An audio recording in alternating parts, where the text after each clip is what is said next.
Buenos días, hoy quisiera presentarles una pequeña reflexión acerca del concepto de mérito y sus diferentes paradojas. El problema del mérito en filosofía es inseparable de aquel de la justicia, así como del de la igualdad. El simple hecho que la figura de la justicia tradicionalmente sea una balanza nos deja ver que la justicia no es un simple proceso mecánico que homogeneizaría a las penas, sino más bien una balanza que reparte a cada uno según lo que merece. Si usted cometió tal delito, merecerá tal pena. Pero para evaluar la pena que merece, tomaremos en cuenta a las circunstancias, a su infancia, a su estado mental, a su desarrollo emocional, etc. Por este motivo se acordarán que la misma República de Platón se abre sobre una definición de la justicia, en tanto que consiste en devolverle a cada uno según lo que merece. Ser justo es darle a cada uno lo que merece. De ahí el vínculo originario que podríamos establecer entre el concepto de mérito y el problema de la justicia. Pero el concepto de mérito está también vinculado con uno de los conceptos que más inunda a las sociedades contemporáneas, a la idea de igualdad. Y eso de dos maneras diferentes.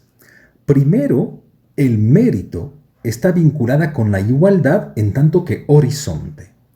Tal como había notado Levi-Strauss, toda sociedad humana y tal vez toda cultura se fundamenta sobre un sistema de diferencias, es decir, sobre una asimetría o sobre una desigualdad.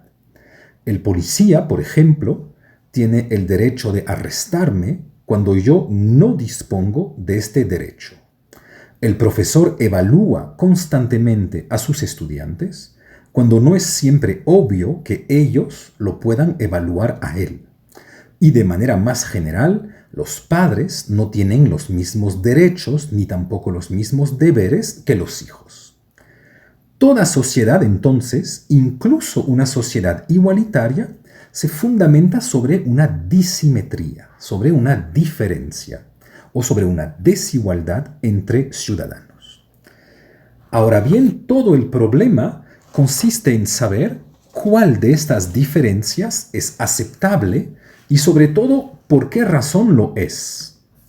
Y podemos señalar inmediatamente que solemos pensar que la diferencia aceptable es justamente la que se fundamenta sobre el mérito.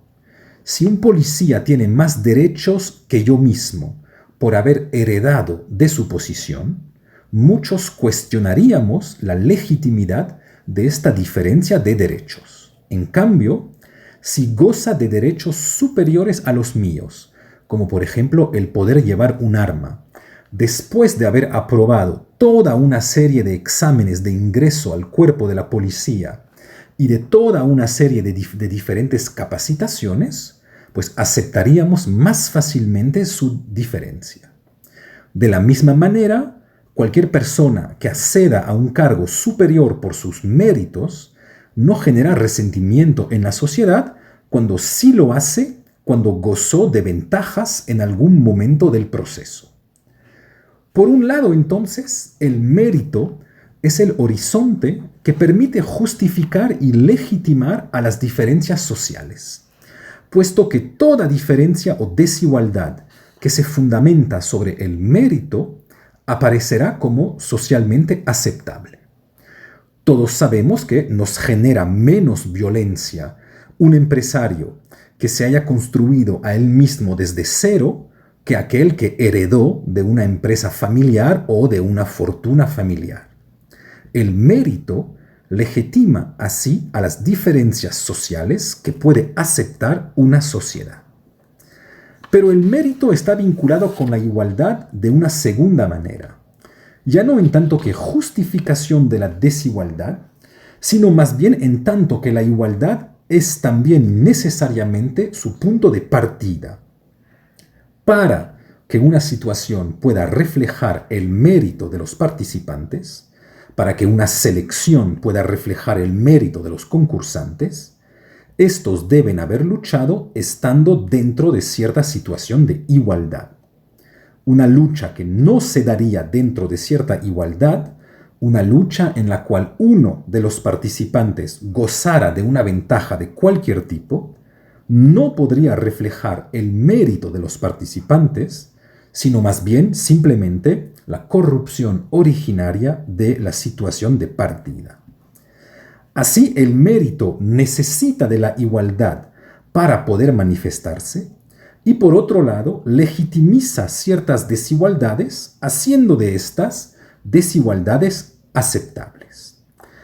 Ahora bien, de por esta relación esencial que mantiene el mérito con la igualdad y con la legitimación de ciertas desigualdades, es posible entender la importancia del mérito dentro del sistema educativo, puesto que una de las tareas esenciales de este es justamente el producir desigualdades legítimas.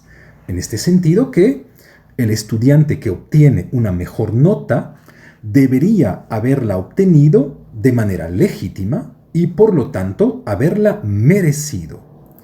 Y por otro lado, el sistema educativo también intenta o debería intentar corregir a ciertas desigualdades percibidas como ilegítimas, tal como por ejemplo las desigualdades sociales, las desigualdades culturales, las desigualdades territoriales, etc., con el fin de producir únicamente desigualdades que se fundamenten sobre la meritocracia. Así, el sistema educativo aparece como el sistema meritocrático por excelencia, o como mínimo, esta parece ser su fantasía, razón por la cual tal vez debamos analizarlo de manera un poco más fina. Si bien el problema del mérito está vinculado con aquel de la igualdad, no se trata de vincularlo con cualquier tipo de igualdad. Se trata, al contrario, de un tipo de igualdad muy preciso y muy contemporáneo, la famosa igualdad de oportunidades. La obsesión por el mérito ha llevado nuestras sociedades a sustituir de manera inexorable la igualdad de oportunidades a la simple igualdad de derechos, que era un sistema moderno y mucho más clásico. Efectivamente, si bien la igualdad de derechos había constituido un gran avance en la historia de la humanidad, muchos autores habían señalado que podía aparecer como un sistema que produce exactamente lo contrario de lo que pretendía alcanzar. Detrás de la buena voluntad de darle a cada uno los mismos derechos, la igualdad formal de derechos se reveló como una inmensa máquina de reproducción social que favorece a ciertas clases cuando desfavorece objetivamente, aunque tal vez esta no haya sido de manera originaria su intención, pero desfavorece objetivamente a otras clases. Recordaremos, por ejemplo, en este sentido, como Pierre Bourdieu, en un libro clásico titulado justamente La reproducción, había denunciado en 1970 al sistema de selección de las entidades educativas francesas como un puro sistema de reproducción social que, muy lejos de darle a cada uno una oportunidad, reproducía simplemente las desigualdades sociales de las cuales ya padecían los diferentes estudiantes al entrar. Las desigualdades de los estudiantes al salir de las entidades educativas reproducían simplemente las desigualdades sociales que ya existían al entrar. Y Bourdieu concentraba entonces sus críticas sobre dos puntos particulares. Primero, aquel de la cultura general, que siempre es la marca de cierta clase social o de cierta clase cultural y que representa lo más injusto a la hora de seleccionar a los estudiantes, puesto que es el fruto de una reproducción social.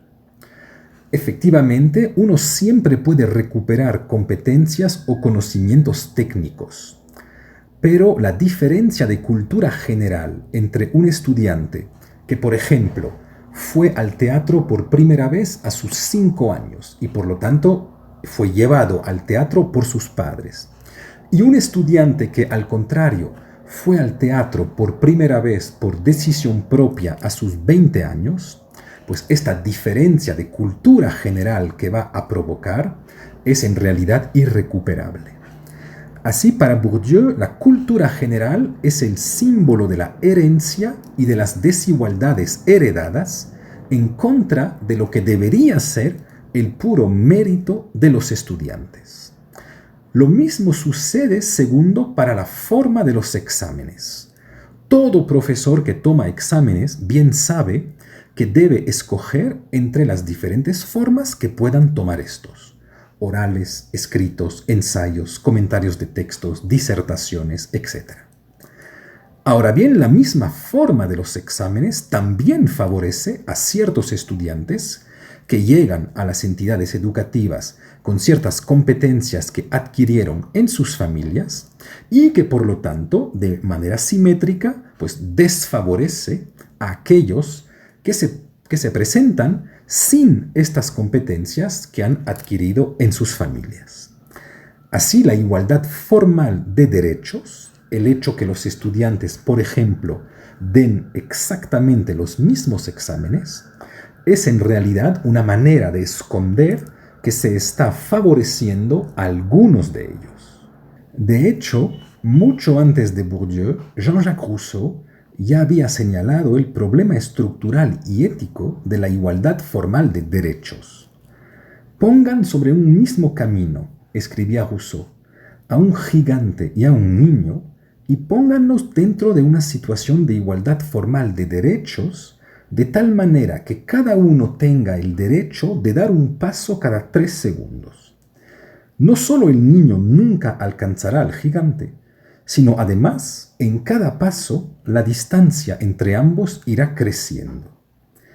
Así, la igualdad de derechos, por muy buena que sea, y sin negar que constituyó un avance considerable en la historia de la humanidad, produce resultados dentro de los cuales el mérito entra en consideración de manera mínima, puesto que reproduce en muchas ocasiones todas las diferencias sociales que le preexisten. Es para solucionar este problema y para asegurar que los resultados de los procesos reflejen el mérito de los participantes, más que sus herencias, que se estableció la igualdad de oportunidades en contra de la igualdad formal de derechos. Sin embargo, por mucho que se alabe a esta igualdad de oportunidades en todos los medios de nuestras sociedades, la igualdad de oportunidades plantea muchos problemas filosóficos y éticos de diferentes ámbitos. Primero, la imposición de la igualdad de oportunidades implica la violación de la igualdad de derechos. Si para tomar en cuenta a las diferencias de condiciones sociales dentro de las cuales viven los estudiantes, establezco exámenes diferenciados, o establezco, por ejemplo, tal como en Estados Unidos, que las notas con las cuales los estudiantes podrán ingresar a las universidades serán diferentes según su etnia o su clase social, violo de hecho y de manera innegable a su igualdad formal de derechos. Si digo, por ejemplo, que un estudiante afroamericano podrá ingresar a la universidad con una nota de 70 sobre 100, cuando se exigirá un 80 sobre 100 a un estudiante caucasiano, tal como dicen en Estados Unidos, estoy de hecho rompiendo la igualdad formal de derechos entre ambos estudiantes. Bien entendemos la lógica de este mecanismo y su vínculo con el concepto de mérito. Se trata de decir que, a pesar de las diferencias finales entre sus notas, entre sus resultados, un estudiante afroamericano que obtiene una nota de 70 sobre 100 produjo un esfuerzo superior, dado su punto de partida social en la vida, que un estudiante caucasiano que obtiene una nota de 80 sobre 100. En este caso entendemos el giro total que implica el salto de la igualdad formal de derechos a la igualdad de oportunidades. Cuando la igualdad formal de derechos evaluaba el resultado independientemente del esfuerzo realizado para alcanzarlo, en este sentido que evalúo únicamente lo que el estudiante produjo en el examen y a veces hasta lo hago de manera anónima, lo que borra totalmente las condiciones de producción de este examen y de producción de este resultado, pues al contrario, la igualdad de oportunidades ve en el mérito, es decir, en el esfuerzo realizado para alcanzar cierto resultado, el verdadero patrón de la evaluación, lo que se debe realmente evaluar. Dejamos de evaluar el resultado porque está demasiado influenciado por la herencia o los azares de la vida de cada uno de los concursantes para evaluar más bien el esfuerzo, lo que refleja mucho más, pensamos, el mérito de cada uno. Entendemos entonces la primera dificultad de la igualdad de oportunidades.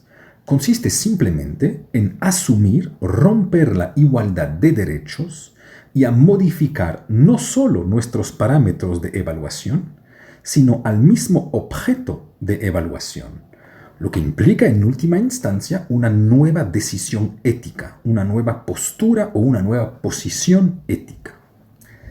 Pero la igualdad de oportunidades presenta una segunda dificultad aún más temible.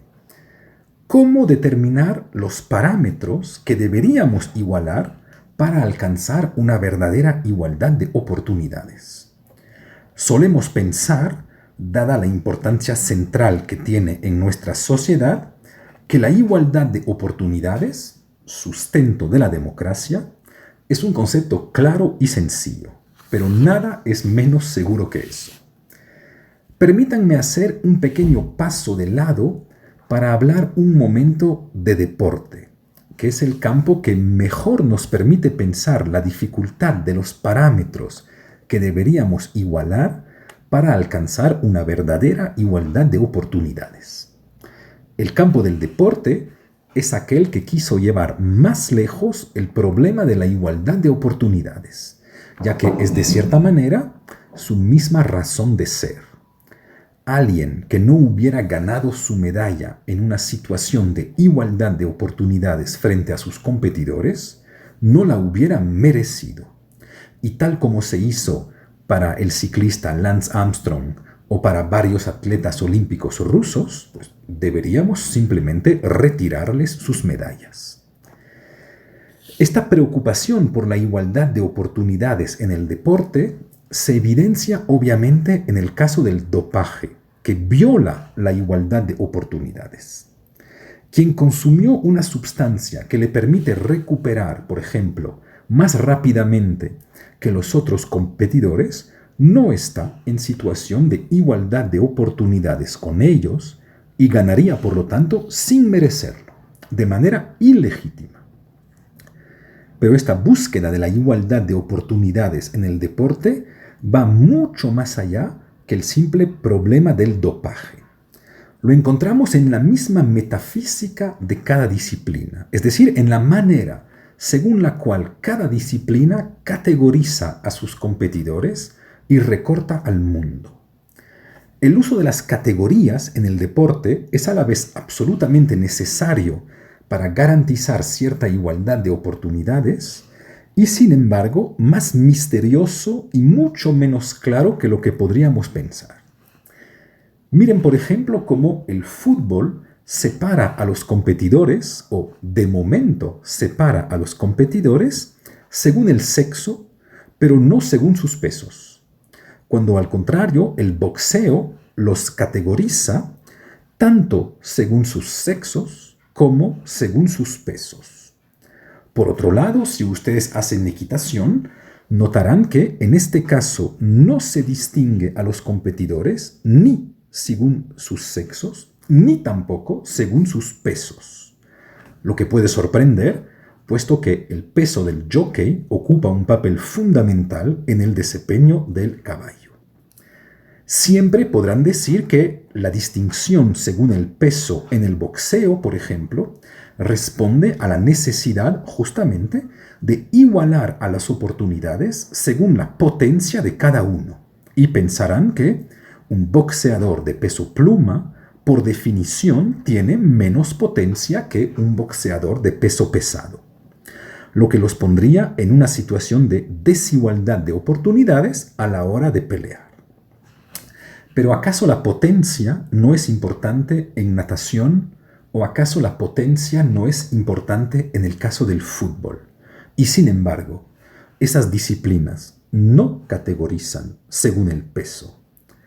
Más aún, encontramos en esta obsesión del deporte por la igualdad de oportunidades todo el debate muy contemporáneo y éticamente fascinante que consiste en saber si los atletas transgéneros deben competir en una categoría especial, que sería, por ejemplo, una nueva categoría de atletas transgéneros, si deben competir al contrario en la categoría de su sexo de nacimiento, o si al contrario deben estar autorizados a competir en la categoría de su sexo actual. Una vez más, entendemos que el problema de la igualdad de oportunidades y por lo tanto del mérito frente a la victoria es mucho más complicado que lo que podríamos pensar.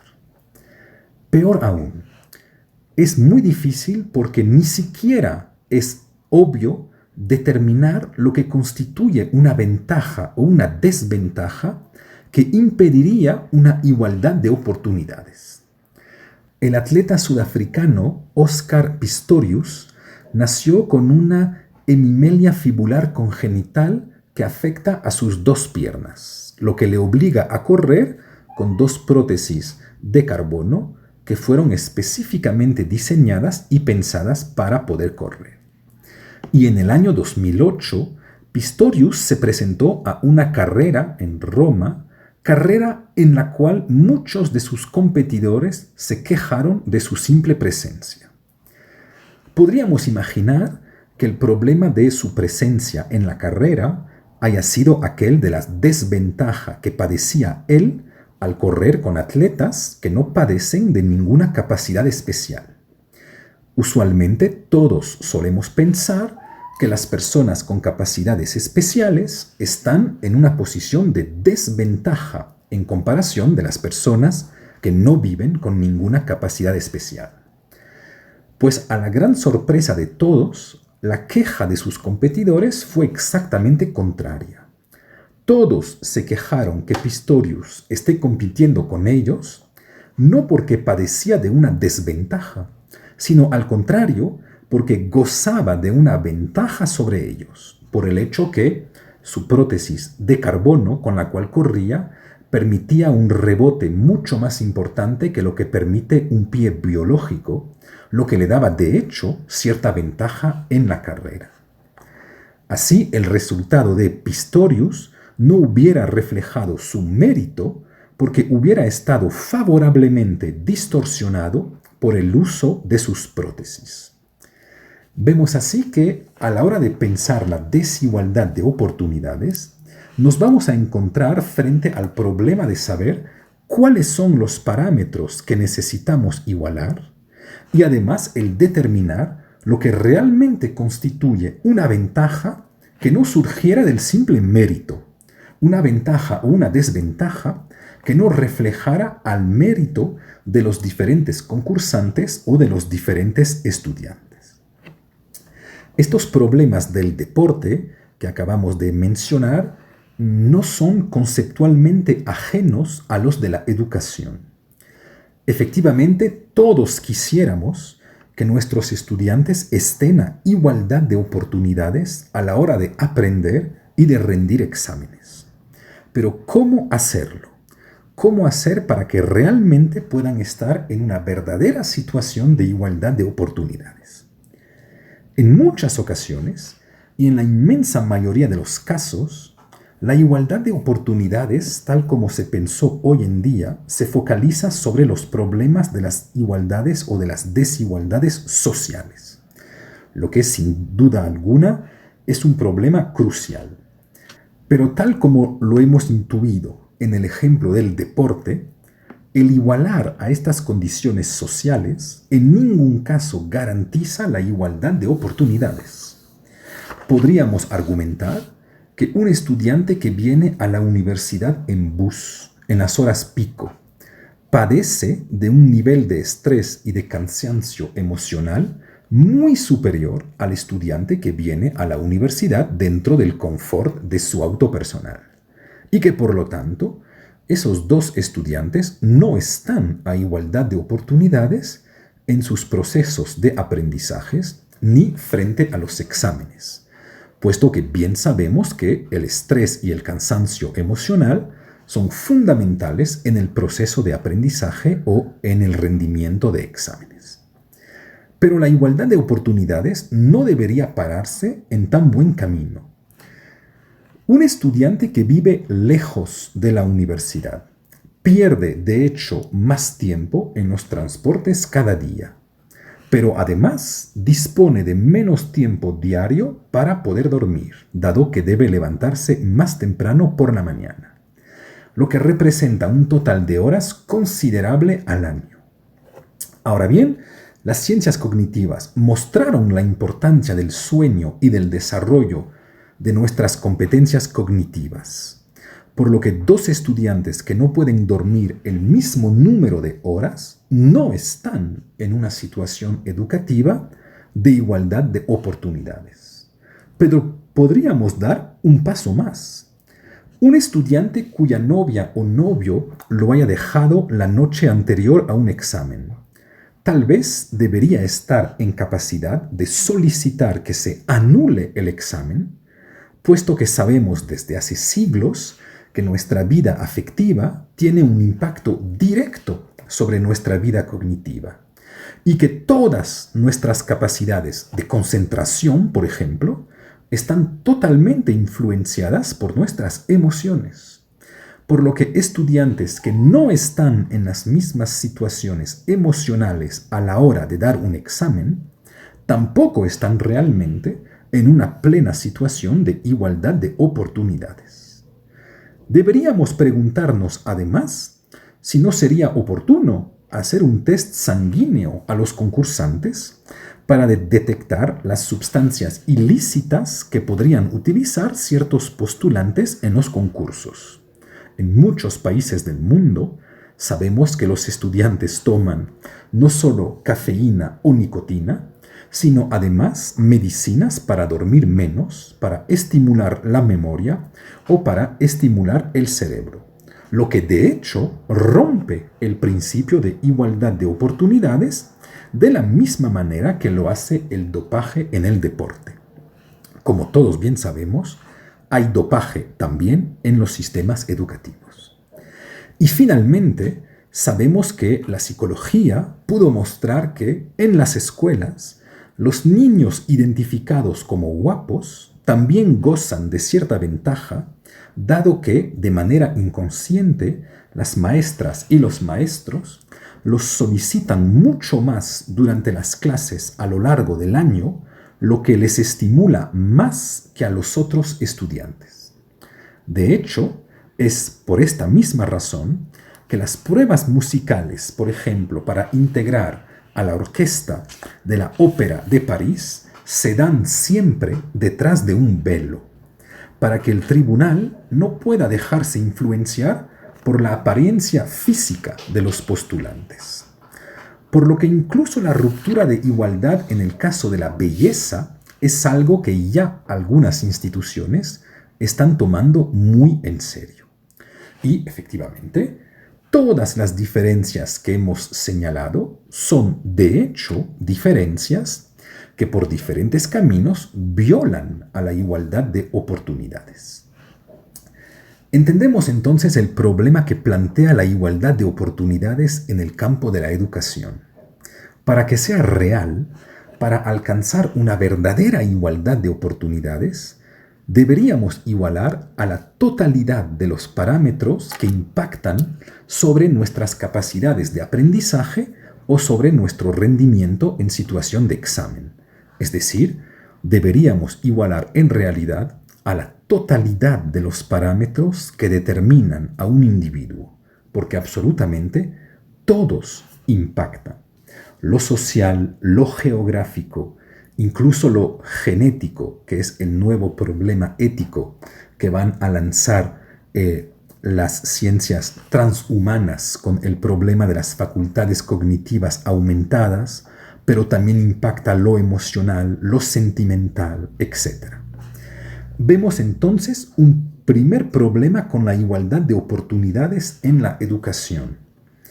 Implicaría igualar absolutamente todo y tener a individuos absolutamente indistinguibles, dado que cualquier otra situación en la cual no se haya tomado en cuenta a la totalidad de los parámetros, siempre pondrá a los estudiantes dentro de una situación de desigualdad de oportunidades en la cual se anula el mérito.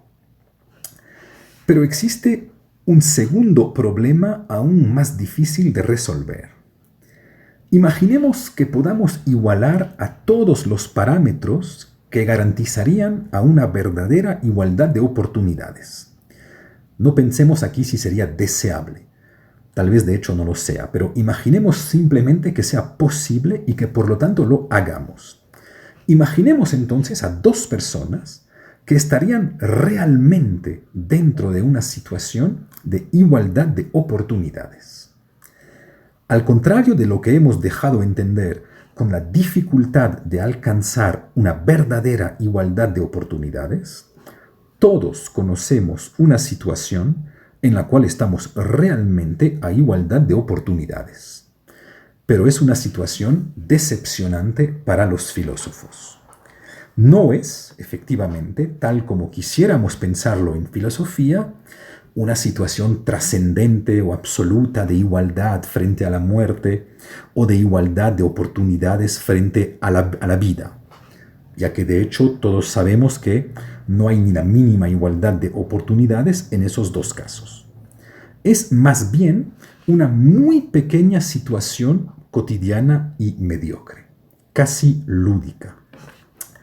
Todos estamos dentro de una verdadera igualdad de oportunidades y tal vez solo estemos dentro de una verdadera situación de igualdad de oportunidades cuando estamos en una situación de sorteo.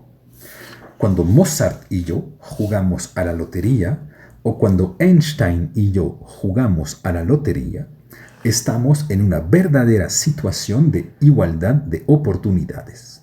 Tenemos exactamente las mismas chances de ganar. Es el momento en el cual se borran o se anulan todas nuestras características individuales para que la misma ley de la matemática igualitaria y estadística se nos aplique. Sé que en un primer momento para muchos podría parecer decepcionante, pero no debemos menospreciar al sorteo ni tampoco al azar.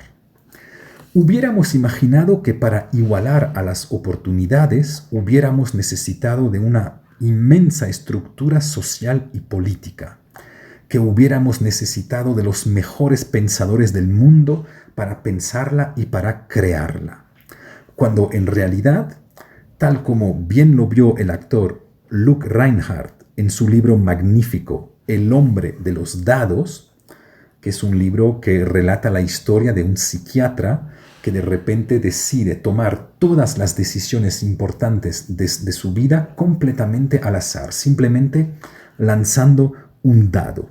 Pues tal como bien lo había visto el autor de este libro, para garantizar la igualdad de oportunidades basta con tener un dado o cualquier instrumento que nos permite establecer un sorteo. Pero hay una segunda razón por la cual no deberíamos menospreciar al sorteo. Desde Grecia, desde el mismo fundamento de la democracia griega, los griegos habían visto que el sorteo es la única manera de garantizar a la verdadera igualdad de oportunidades. Razón por la cual, tal como aparece en la Apología de Sócrates de Platón, pero también en todos los estudios helenísticos de Jean-Pierre Vernant, sabemos que muchos de los cargos políticos en Atenas se sorteaban, con el fin justamente que cada ciudadano tenga la misma oportunidad de acceder a estos. No olvidemos, además, que el gran filósofo contemporáneo Jacques Rancière, en su libro titulado El odio a la democracia, defiende también de manera muy argumentada y muy racional la idea del sorteo de nuestros representantes en la asamblea. Y si lo pensamos, es más sabio que lo que podría parecer. Todos nos quejamos de nuestros representantes y sobre todo del hecho que no nos representan. Y bien sabemos que las elecciones están distorsionadas por diferentes efectos. Por ejemplo, se puede establecer en Estados Unidos una correlación directa entre la inversión financiera de un candidato en las campañas y su posible elección. Las cifras son claras, quien más invierte tiene más chance de ser elegido por el pueblo. De la misma manera, bien sabemos que las diferencias de talentos oratorios impactan en una campaña, tal como impacta, por ejemplo, el hecho que un candidato sea dueño de un medio de comunicación y que otro no lo sea. Pues la única manera de eliminar todas estas desventajas y de anular las desigualdades que se pueden manifestar en la campaña por las diferentes condiciones de las cuales provienen los candidatos, es justamente el sorteo. Si seleccionamos a los asambleístas dentro de un sorteo, estarán todos a igualdad de oportunidades de ser elegidos. El sorteo es entonces algo que se debe tomar muy en serio y que de hecho, históricamente, se tomó y se sigue tomando muy en serio. Se acordarán, por ejemplo, que para cosas tan serias e importantes como pueden serlo las visas de trabajo, Estados Unidos organiza cada año un verdadero sorteo que garantiza a cada postulante la misma chance de ganar.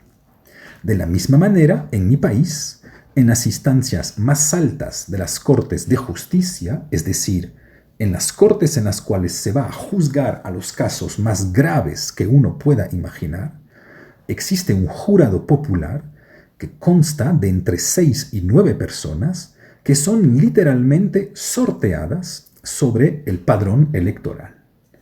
Así, lejos que la igualdad de oportunidades requiera de instituciones extremadamente complejas, la encontramos en realidad en el sistema más antiguo y originario de selección, en el sorteo.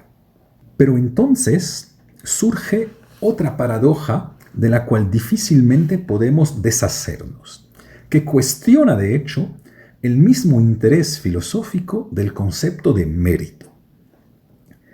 Si la igualdad de oportunidades se realiza plenamente, es decir, únicamente a través del sorteo, no solo no es la garantía de la expresión del mérito de los concursantes, sino además se opone directamente a la manifestación del mérito.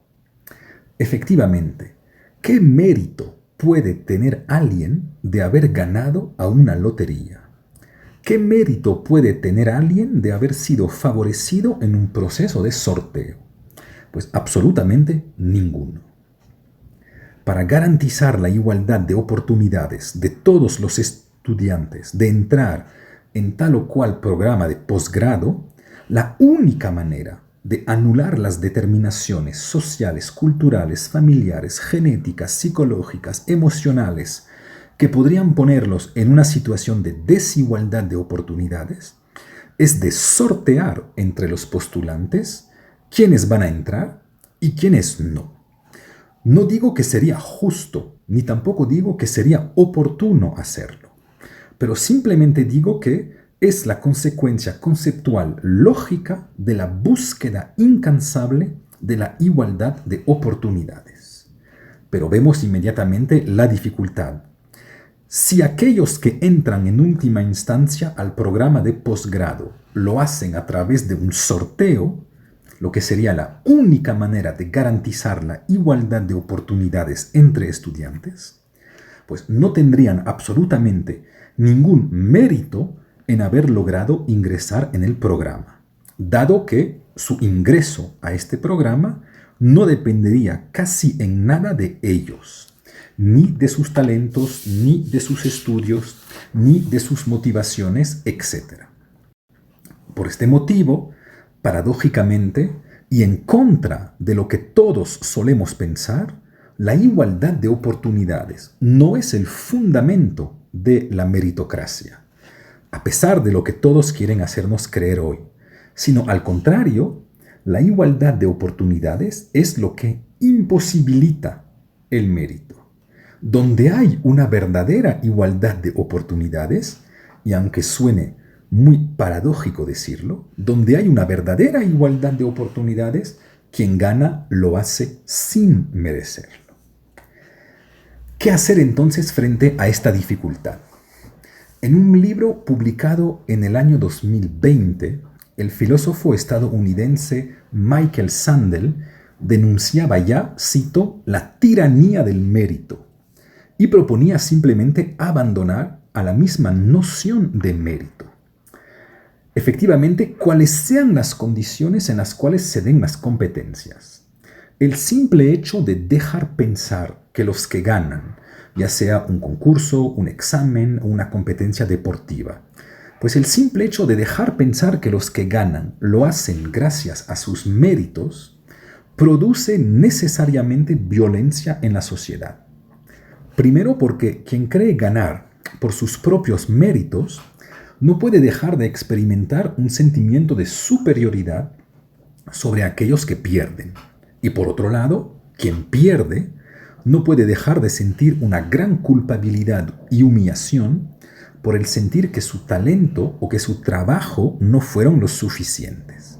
Así, la idea de mérito es, tal como señala Sandel, una de las fuentes más importantes del resentimiento social, y que sea por la imposibilidad material de realizarla, o por, al contrario, su realización a través de un sorteo, de todas formas, mientras sigamos pensando que quien gana lo hace por mérito, generaremos resentimiento social, por lo que tal vez sea mejor abandonar simplemente a este concepto.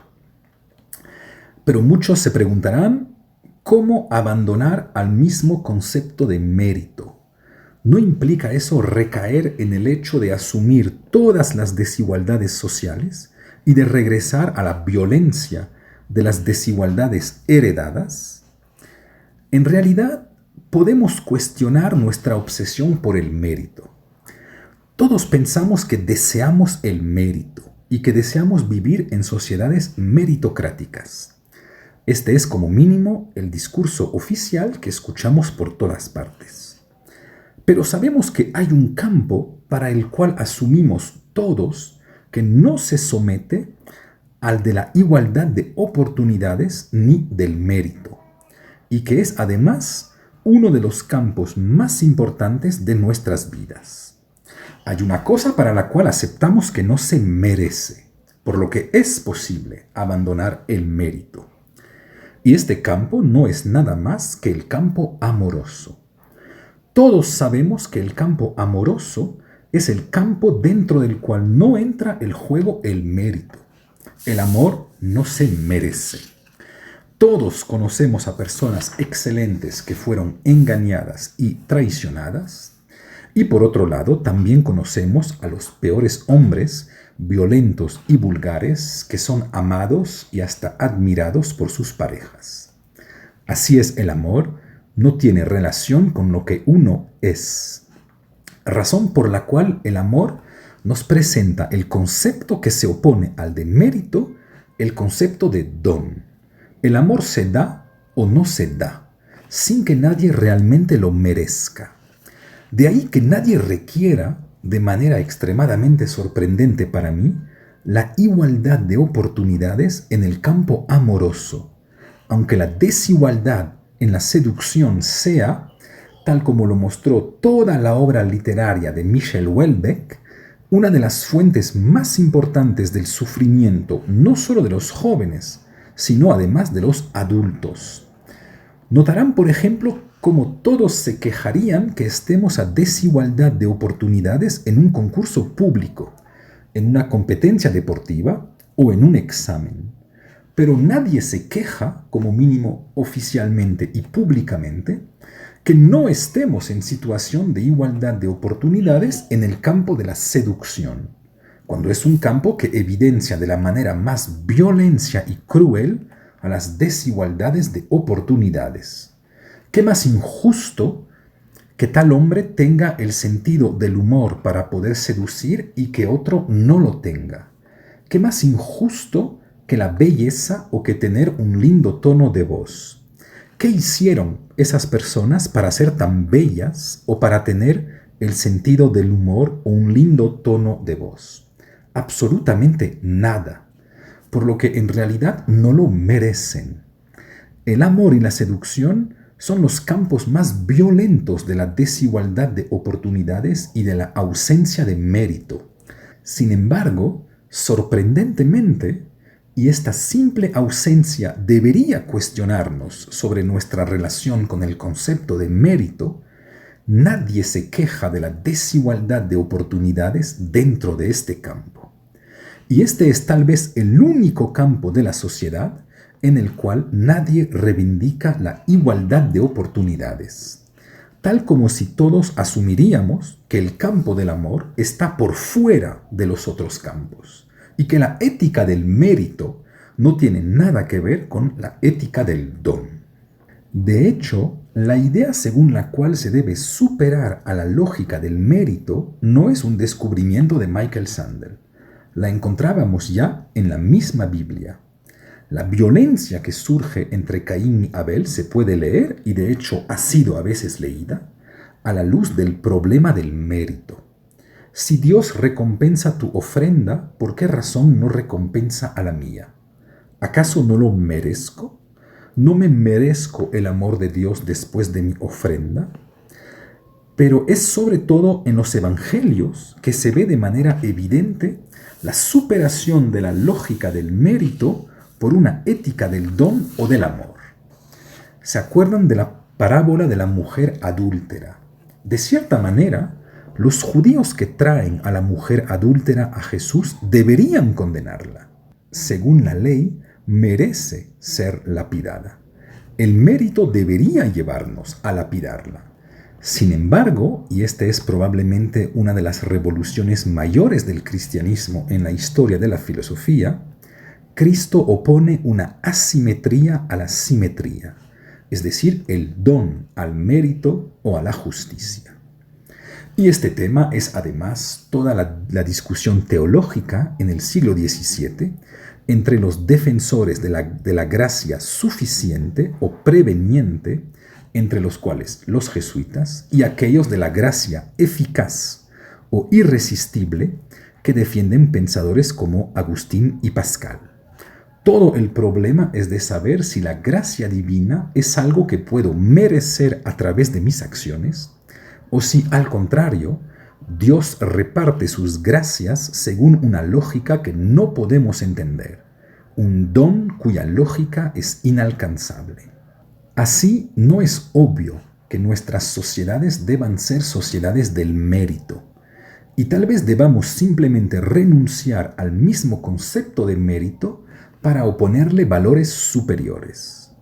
Todas nuestras sociedades solicitan más igualdad de oportunidades con el fin de construir verdaderas meritocracias. Pero más allá de la casi imposibilidad material de alcanzar la igualdad de oportunidades, intenté mostrar que paradójicamente la realización de la igualdad de oportunidades anula la posibilidad del mérito, dado que este tipo de igualdad solo se puede realizar en un sorteo. Tal vez sea necesario entonces simplemente renunciar al concepto de mérito, lo que es posible a través de valores superiores, que son aquellos que nos permiten salir de la lógica del mérito, los conceptos de don y de amor. Muchas gracias por su atención.